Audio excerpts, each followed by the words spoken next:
Tuna, ikan yang hanya menjadi santapan kucing pada 30 tahun yang lalu, kenapa sekarang menjadi produk makanan mewah? Mengapa tuna sirip biru sangat mahal? Tak disangka, ternyata ada kisah tragis di baliknya. Silahkan tonton kisah selengkapnya hanya di Mata Ketiga. Ini adalah sepenggal video yang viral di internet. Tampak di layar lusinan orang duduk berbaris. Masing-masing memegang satu pancing, satu ikan per detik, tanpa umpan. Lalu ikan apa sebenarnya yang mereka pancing? Mengapa tidak menggunakan jaring ikan? Pemandangan ini bagaikan bug dalam game. Mungkinkah ini video palsu? Namun jika diperhatikan dengan cermat, ada sejumlah video seperti itu di internet dan tampaknya itu bukan prank atau lelucon. Kawanan ikan yang ditangkap ini adalah tokoh utama dari cerita Mata Ketiga hari ini. Mari kita kupas sejenak kisah mereka. Ikan tuna. Ikan tuna adalah ikan yang paling tahan banting berkembang biak di lautan, terus berenang tanpa henti.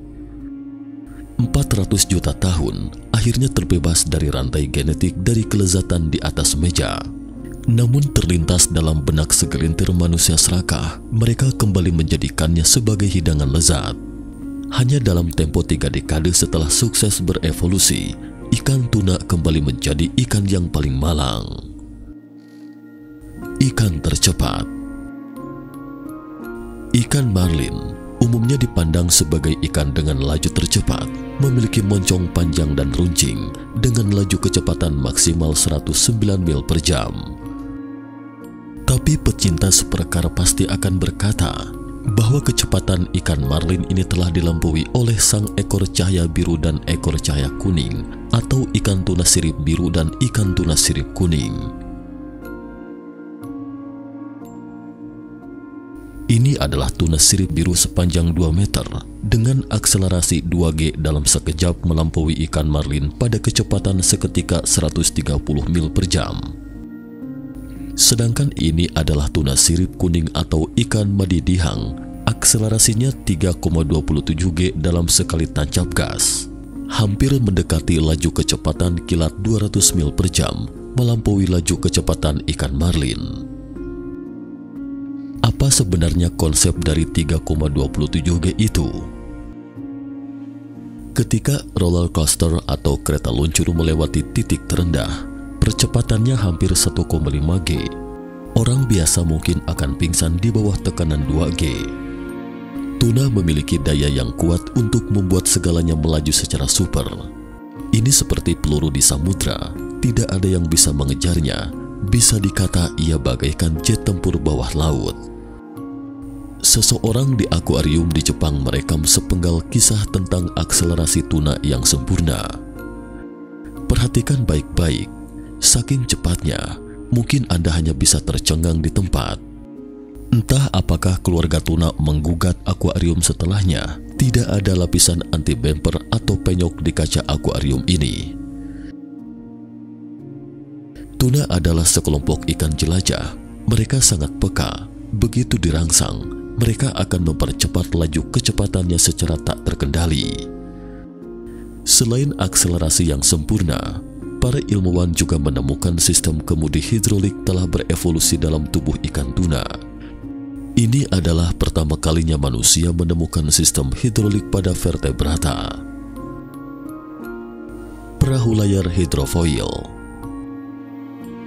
Dalam tayangan video, tampak perahu itu seakan melayang ke atas. Bahkan yak atau kapal pesiar juga seakan ikut terbang. Mengapa laju kecepatan perahu layar lebih cepat dari kecepatan angin? Sebenarnya hal ini dikarenakan hidrofoil yang dipasang di kapal-kapal tersebut. Hidrofoil dapat memberikan gaya angkat dan daya dorong lateral untuk kapal selama bernavigasi dalam kecepatan tinggi. Dorongan lateral dari hidrofoil memungkinkan perahu layar melayang pada sudut siku-siku dan juga dapat menggunakan dorongan lateral ini untuk membuat perahu berlayar lebih cepat daripada angin. Militer Amerika Serikat bahkan merancang pesawat pengintai bawah air ekstrim cepat berdasarkan prinsip kerja hidrofoil. Pada tahun 2017, Ilmuwan mengatakan bahwa hidrofoil paling sempurna di dunia ada pada ikan tuna. Pesawat pengintai bawah laut buatan manusia dan rudal jelajah masih harus banyak belajar dari tuna. Baru-baru ini, militer Tiongkok merilis sepenggal video penembakan rudal. Tuna pasti sudah familiar dengan gerakan sudut siku-siku ini. Ini jelas merupakan sistem hidrolik yang sesungguhnya. Mesin yang sempurna. Tuna adalah sebuah mesin olahraga yang sempurna, dapat tumbuh hingga 3 meter dengan berat setengah ton. Tuna lainnya umumnya juga dapat tumbuh hingga 1 meter dengan bobot 200 kg dan memiliki masa hidup 20 hingga 50 tahun. Tuna ini bersifat karnivora dan memiliki nafsu makan yang besar. Tuna makan sekitar 18% setiap hari dari bobot badannya sendiri, atau setara dengan berat 50 kg seorang wanita yang perlu mengonsumsi 8 potong ayam panggang besar setiap hari untuk memanjakan isi perutnya. Tuna ini mengembangkan insang dan sisiknya karena ia terus mengejar kekuatan yang lebih gahar. Sama seperti hiu, tuna juga harus berenang tiada henti, membiarkan air laut mengalir melalui insang untuk bernapas.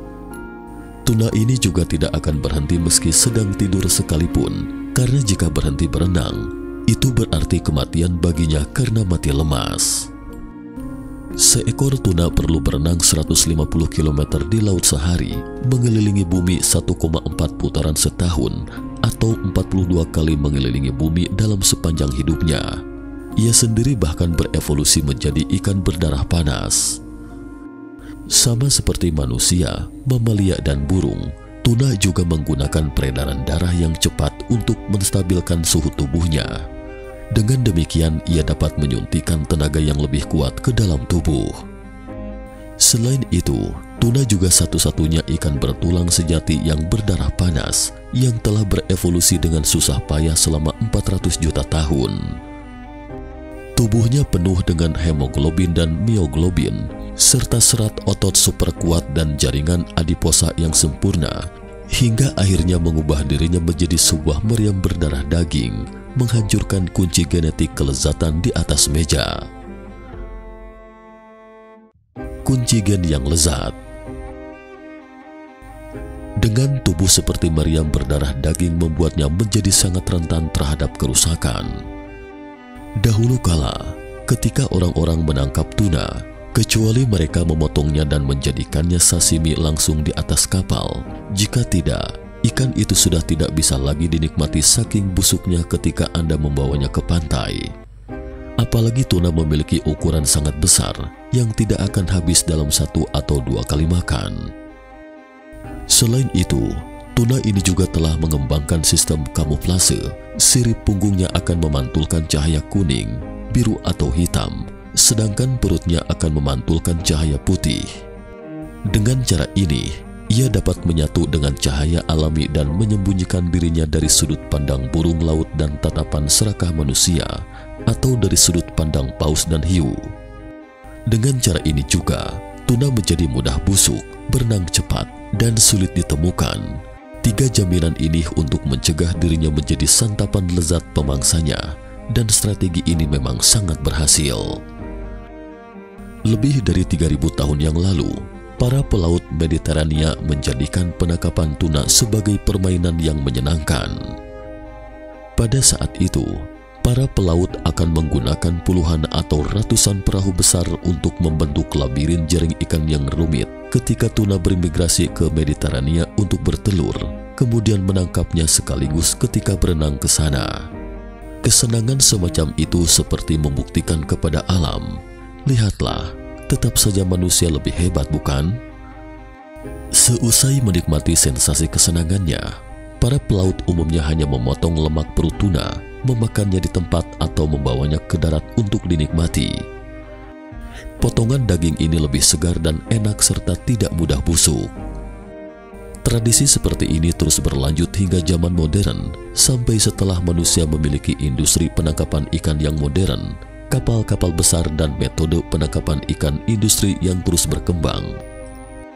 Namun mereka tidak juga tertarik pada tuna, Hanya saja merasa sayang jika ikan sebesar itu dibuang begitu saja. Lebih baik bawa pulang dan menjadi santapan kucing. Lagi pula masih ada tempat kosong di atas kapal. Setelah mendarat, biasanya harga transaksi ditetapkan hanya beberapa sen dolar Amerika Serikat per kilogram.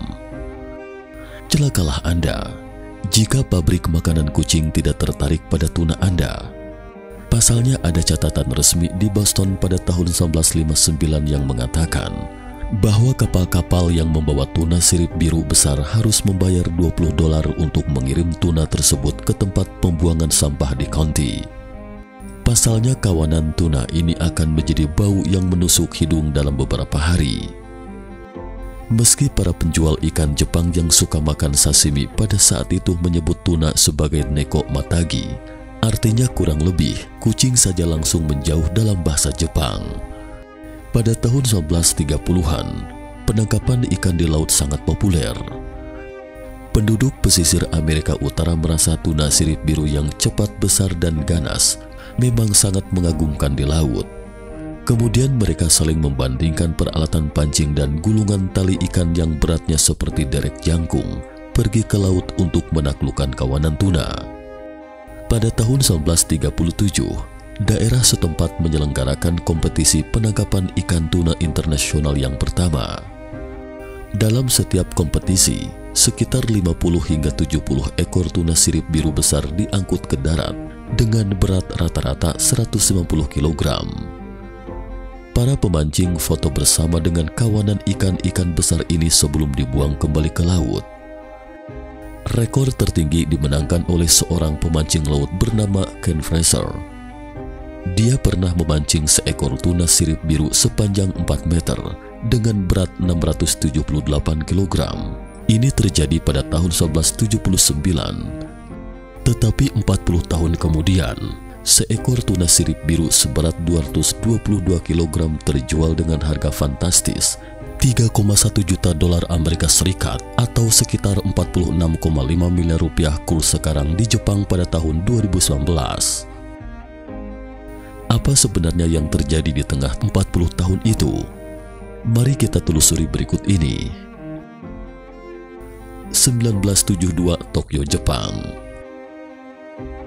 Pada tahun 1972, seorang pemuda berjalan mondar-mandir seperti kebingungan di depan kios ikannya. Namanya Akira Okazaki, manajer Nippon Cargo Airlines. Pemuda itu sedang mencari inspirasi karena setiap pesawat JAL terbang ke Amerika Utara selalu mengangkut banyak produk elektronik seperti TV berwarna, lemari es dan perangkat elektronik lainnya, tetapi tidak bisa mengangkut kembali beberapa produk Amerika yang laris. Rugi sekali kalau dipikir-pikir, produk apa kira-kira yang bisa dikirim ke Jepang dan menjualnya dengan harga tinggi? Kata Akira dalam hati. Tak lama kemudian, terlintas dalam benak Akira yaitu kaviar, yakni makanan yang terbuat dari telur ikan, bream laut, landak laut. Barang-barang ini sangat murah di Amerika Utara. Tiba-tiba Akira mendengar seorang ibu berkata, "Harus makan daging merah, daging putih tidak bagus, daging sapi lebih baik daripada ikan." Orang Eropa dan Amerika lebih suka makan daging sapi. Akira tiba-tiba mendapat ilham. Dia tahu yang harus dicarinya adalah ikan tuna.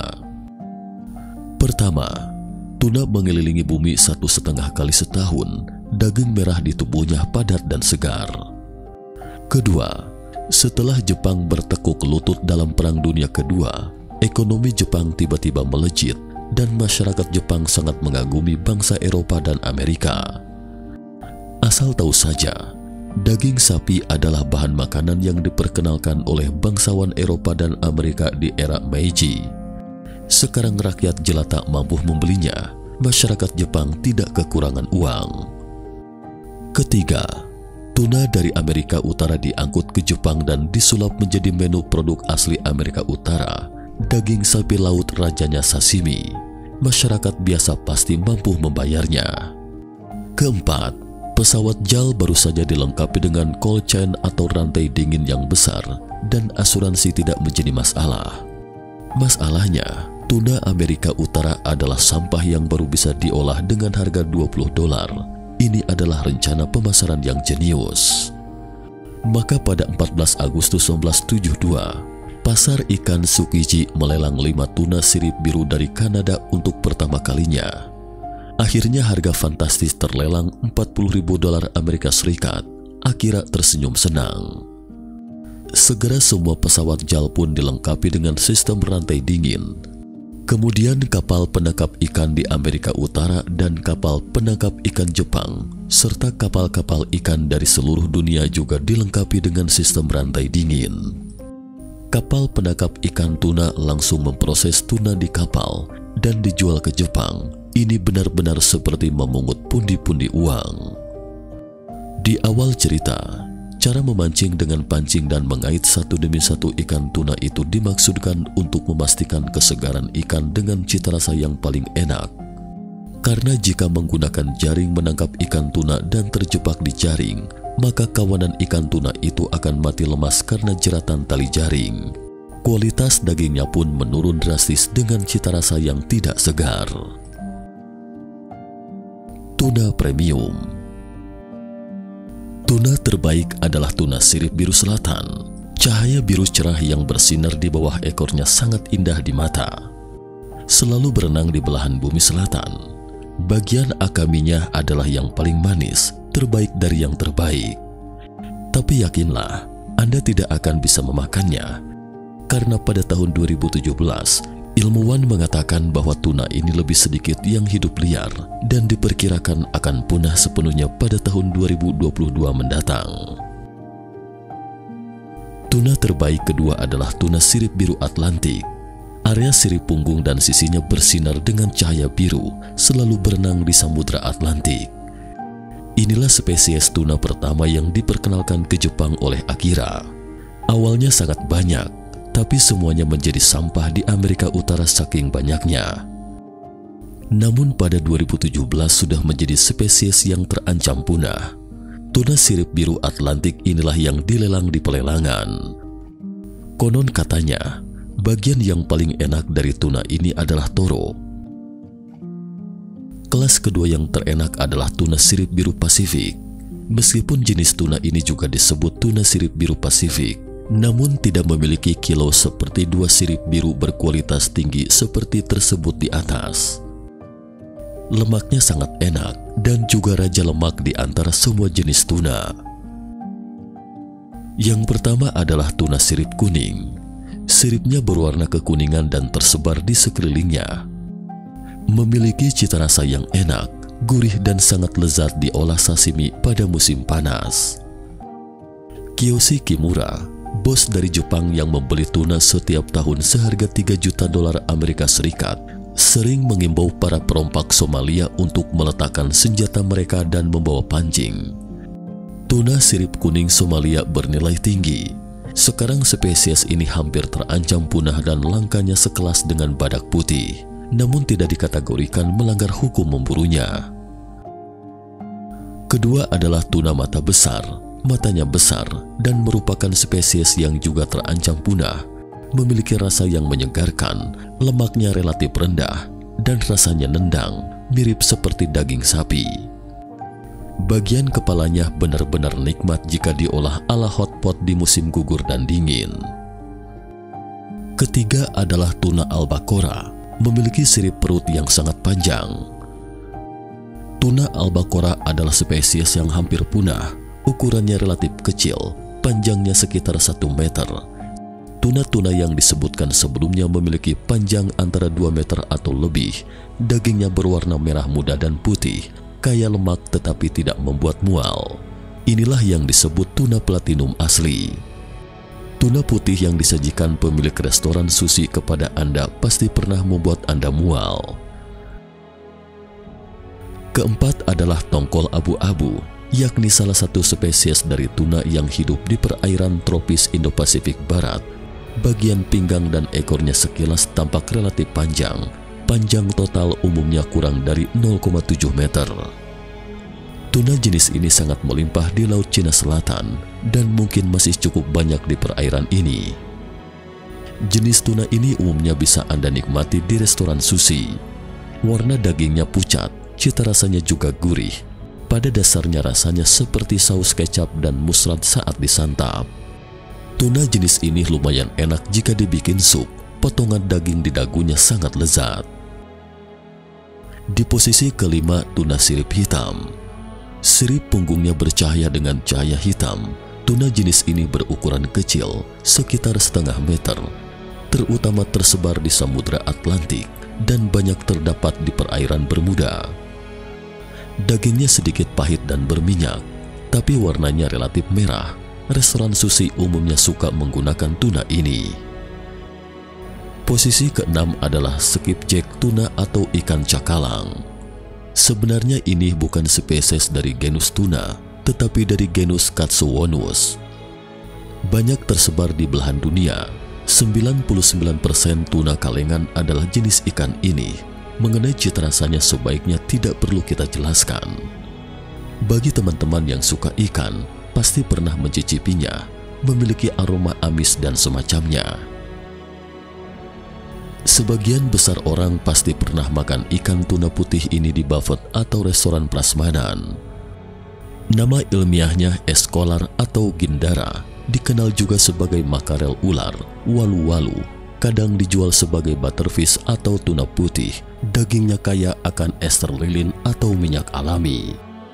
Ester lilin atau minyak tidak dapat dicerna oleh manusia. Artinya berapa banyak yang Anda makan di malam hari, sebanyak itulah jumlah minyak yang dikeluarkan melalui saluran pembuangan Anda keesokan harinya. Jika makan terlalu banyak akan menyebabkan gastroparesis atau nyeri kejang di perut dan bahkan mengancam jiwa. Jepang dan Eropa Barat telah mendaftarkan ikan ini sebagai jenis ikan terlarang. Sekarang ikan ini sering digunakan untuk memurnikan pelumas industri, tetapi banyak pedagang di pasar menjualnya sebagai ikan kod dan tuna dengan harga tinggi. Ada yang bilang ikan tuna sama sekali tidak enak, lagi pula untuk apa makan ikan ini? Jika ini yang diangkut Akira dari Amerika Utara ketika itu, maka spesies tuna juga tidak akan terancam punah, bukan? Dari ikan yang paling sukses menjadi ikan yang paling malang. Mungkin ini adalah sepenggal epitaf tuna, tapi mungkin mereka masih berevolusi dan akan berenang lebih dalam ke laut dalam menuju ke suatu dunia yang indah. Terakhir, seorang nyonya berkata penuh makna, sambil melindungi dan makan sembari menyebarkan, tampaknya mulut bicara Anda jauh lebih jujur daripada hati nurani. Nah pemirsa, cukup sekian dulu topik kita hari ini. Jika suka dengan video mata ketiga, jangan lupa like, subscribe, dan share. Terima kasih atas perhatiannya, dan sampai jumpa di episode berikutnya.